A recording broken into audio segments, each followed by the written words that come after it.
YSR Congress party అధినేత మాజీ ముఖ్యమంత్రి వైఎస్ జగన్మోహన్ రెడ్డి సంచలన వ్యాఖ్యలు చేశారు. ప్రభుత్వ మెడికల్ కాలేజీలను ప్రైవేట్ పరం చేయడంపై తీవ్ర స్థాయిలో ధ్వజమెత్తారు. అధికారంలోకి వచ్చిన 2 నెలల్లోనే కాలేజీలను తీసుకున్న వారిపై జైలుకు పంపుతామని సంచలన కామెంట్లు చేశారు. ప్రైవేటుకు ఇవ్వడమే పెద్ద స్కామ్ అయితే జీతాలు కూడా ప్రభుత్వమే ఇస్తామని చెప్పడం అంతకంటే పెద్ద మోసమని ఆయన ఆరోపించారు. చంద్రబాబు నాయుడు గ్రాఫ్ ప్రజల్లో పడిపోయిందని, అది ఆయనే ఒప్పుకుంటున్నారని జగన్ వ్యాఖ్యానించారు. కలెక్టర్ల పని సరిగ్గా లేక ప్రభుత్వం గ్రాఫ్ పడిపోలేదని, చంద్రబాబు పనితీరు సరిగ్గా లేకనే ప్రభుత్వంపై వ్యతిరేకత పెరిగిందని విమర్శించారు. ప్రభుత్వ నిర్ణయాల్లో అపార్థాలు, మోసాలు ప్రజలు గమనిస్తున్నారని తెలిపారు. ఆశ్చర్యకరంగా పోలీసు వ్యవస్థను కూడా ప్రైవేటు చేయాలని ఆలోచన చేస్తున్నారని, స్కూల్స్ను సైతం ప్రైవేటు భాగస్వామ్యం పేరిట అప్పగించాలనుకుంటున్నారని జగన్ మండిపడ్డారు. చంద్రబాబు బుద్ధి మారకపోతే తాము అధికారంలోకి వచ్చిన వెంటనే అన్ని నిర్ణయాలు వెనక్కి తీసుకుంటామని హెచ్చరించారు. అధికారం చేపట్టిన 2 నెలల్లోనే కాలేజీలు తీసుకున్న వారిపై కఠిన చర్యలు తీసుకొని జైలుకు పంపుతామని పేర్కొన్నారు. పార్టీ ముఖ్య నేతల సమావేశంలో జగన్ ఈ వ్యాఖ్యలు చేశారు. ఈరోజు నిజంగా చంద్రబాబు నాయుడు గారు తన ఈ మధ్యకాలంలోనే నిన్ననే కలెక్టర్ల సదస్సు జరుగుతూ ఉన్నప్పుడు తన నోట్లో నుంచి వచ్చిన కొన్ని మాటలు ఆశ్చర్యం కలిగించాయి. ప్రజల్లో గ్రాఫ్ చాలా పడిపోతా ఉంది, దానికి కారణం కలెక్టర్ల పనితీరు సరిగ్గా లేదు అని చెప్పే పరిస్థితిలో చెప్తా ఉన్నాడు. పొద్దున పేపర్ చదివితే అయ్యో అని మొత్తుకున్నట్టు. కలెక్టర్ల గ్రాఫ్ బాగాలేక కాదు స్వామి, నీ గ్రాఫ్ బాగాలేక పడిపోతా ఉంది. నీది ఏనే నీకు అర్థం కావడంలా.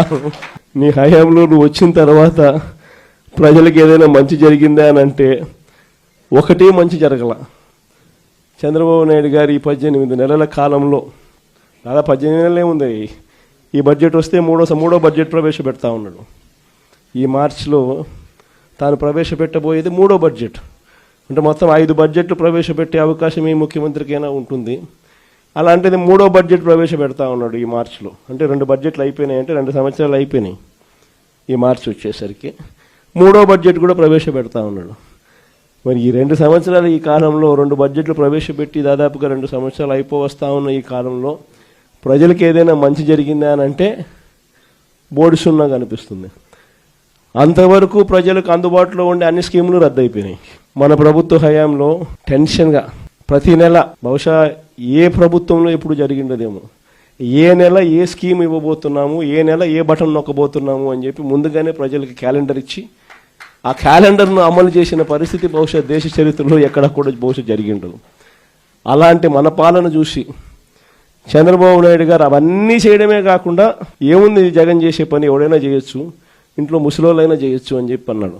అవన్నీ చేయడమే కాకుండా నేను సూపర్ 6, సూపర్ 7 కూడా హామీలు అమలు చేస్తానని చెప్పిన వ్యక్తి ఈ 22 ఏళ్ళు కావస్తా ఉన్న ఈ సమయంలో చంద్రబాబు నాయుడు గారి హయాంలో జరిగింది ఏమిటి అని అంటే, అన్ని పథకాలు, గతంలో జరిగే అన్ని పథకాలు రద్దు కావడం, సూపర్ 6, సూపర్ 7 మోసాలుగా మిగిలిపోవడం, పైగా వ్యవస్థలన్నీ పూర్తిగా నీరు గారిపోవడం, నిర్వీర్యమైపోవడం. ఈ 3 చూసాం మనం. అందుకే చంద్రబాబు నాయుడు గ్రాఫ్ ఈరోజు ఎంత లేపినా కూడా గ్రాఫ్ లేయడంలా పైకి. ఎందుకంటే అన్ని అబద్ధాలు, అన్ని మోసాలు అని చెప్పి ప్రజలకు అర్థమైపోతూ ఉంది, కనిపిస్తూ ఉంది. కాబట్టి అసలు మొట్టమొదటిసారిగా వ్యవస్థలన్నీ కూడా కుప్పకూలిపోయిన పరిస్థితి చూస్తూ ఉన్నాం. ప్రజలకు సంబంధించిన ఆరోగ్యశ్రీ తెరమరుగైపోతూ ఉంది. పిల్లలకు సంబంధించిన ఫీజు రీమెంట్స్ బకాయిలతో పిల్లలు చదువులు ఆగిపోతూ ఉన్నాయి. ఏ రైతుకు గిట్టుబాటు ధరలు రాని పరిస్థితి. సూపర్ 6, సూపర్ 7తో అన్ని రకాలుగా మోసాలు. సో మొత్తం ప్రభుత్వం అన్నది ఎందుకుంది అనేది ఒకసారి గమనిస్తే కొన్ని ఆశ్చర్యకరమైన విషయాలు కనిపిస్తాయి. నాకు కూడా ఒక్కొక్కసారి, మీ అందరికీ కూడా ఎప్పుడన్నా అనిపించుంటుంది. ప్రపంచం, దేశమంతా చూస్తూ ఉన్నాం, అన్ని రాష్ట్రాలు చూస్తూ ఉన్నాం. ప్రభుత్వం స్కూల్ ఎందుకు నడుపుతుందో ఎప్పుడైనా ఆలోచన వచ్చిందో మీకు? ప్రభుత్వం ఎందుకు హాస్పిటల్ నడుపుతుందో, ప్రభుత్వం ఎందుకు ఆర్టీసీ బస్సులు నడుపుతుంది? దశాబ్దాలుగా, ఇప్పుడుగా నేను చెప్పేది, స్వతంత్రం వచ్చినప్పటి నుంచి ఇన్ని చూస్తూ ఉన్నాం మనము. ఎన్నెన్నో రాష్ట్రాలు చూస్తూ ఉన్నాం. అన్ని రాష్ట్రాల్లోనూ కూడా ప్రభుత్వ పని ఏమిటి అని అంటే, ప్రజలకు ప్రభుత్వ పని ఏమిటి అని అంటే, ఒకవేళ ప్రభుత్వమే స్కూళ్ళు నడపకపోతే, ప్రభుత్వమే ఒకవేళ హాస్పిటల్ నడపకపోతే, ప్రభుత్వమే ఒకవేళ ఆర్టీసీ బస్సులు నడపకపోతే జరిగేదేమిటి? ప్రైవేట్ ఎక్స్‌ప్లాయిటేషన్ అన్నది దోచేసే కార్యక్రమం జరుగుతుంది. పేద మధ్యతరగతి ప్రజలు పూర్తిగా కూడా ఏది కూడా విద్య కానీ, వైద్యం కానీ, పబ్లిక్ ట్రాన్స్పోర్ట్ కానీ ఇవేవి కూడా ప్రజలకు అందుబాటులో లేకుండా పోయే పరిస్థితి ఉంటుంది. వాటికి చెక్ పెట్టడం కోసం ప్రభుత్వం ఇవన్నీ కూడా తాను ఇన్వాల్వ్ అయి తాను నడిపే కార్యక్రమం చేస్తుంది. ఇది మనకు అందరికీ కూడా కనిపించే విషయాలు. ఒకవైపున అన్ని వ్యవస్థలు, ఒకవైపున ఇక్కడ ఈరోజు చూస్తే అన్ని కుప్పకూలిపోయిన పరిస్థితులే. గవర్నమెంట్ స్కూల్ ఎందుకు నడుపుతా ఉన్నది అని చెప్పి అనుకునే ముఖ్యమంత్రి బహుశా చంద్రబాబు నాయుడు తప్ప ప్రపంచ చరిత్రలో ఎవడు ఉండడు. గవర్నమెంట్ హాస్పిటల్ ఎందుకు నడుపుతుంది అని చెప్పి అనుకునే మనిషి ఒక చంద్రబాబు నాయుడు తప్ప ప్రపంచ చరిత్రలో ఏది ఉండడు. మనం ఉన్నాం కాబట్టి ఆర్టీసీ కనీసం బతికింది. కార్మికులందరినీ గవర్నమెంట్లో విలీనం చేశాం కాబట్టి. మనం విలీనం చేయకపోయింటే చంద్రబాబు నాయుడు గారు కానీ వచ్చిందంటే ఆర్టీసీ కూడా ఈ పాటికి అమ్మేసి ఉంటాడు. మొన్నేదో ఆశ్చర్యకరంగా ఆయన నోట్లో నుంచి విన్న పోలీస్ శాఖను కూడా ప్రైవేటైజ్ చేసే కార్యక్రమం చేస్తున్నాను నేను. అసలు ఏ స్థాయిలోకి వస్తున్నాడు అని అంటే, లా అండ్ ఆర్డర్ అనేది గవర్నమెంట్ ఎందుకు నడుపుతుందంటే దానికి కొన్ని కారణాలు ఉన్నాయి. ప్రైవేట్ ఎక్స్ప్లాయిటేషన్ ఉండకూడదు అని. స్కూల్ ఎందుకు నడుపుతుంది గవర్నమెంట్ అంటే కొన్ని కారణాలు ఉన్నాయి. ప్రైవేట్ ఎక్స్ప్లాయిటేషన్ ఉండకూడదని. హాస్పిటల్ గవర్నమెంట్ ఎందుకు నడుపుతుందంటే కొన్ని కారణాలు ఉన్నాయి. ప్రైవేట్ ఎక్స్ప్లాయిటేషన్ ఉండకూడదు అని. బస్సులు ఎందుకు నడుపుతుందని అంటే దానికి కారణాలు ఉన్నాయి. దానికి కారణాలు ఏమిటి అని అంటే పబ్లిక్ ట్రాన్స్పోర్ట్ విషయంగా పేదలు ఎక్స్ప్లాయిట్ కాకూడదు అని చెప్పి. అలాంటిది ఈరోజు అన్ని రకాలుగా ఈ వ్యవస్థ ఒకసారి గమనిస్తే అన్ని వ్యవస్థలు తిరోగమనమే.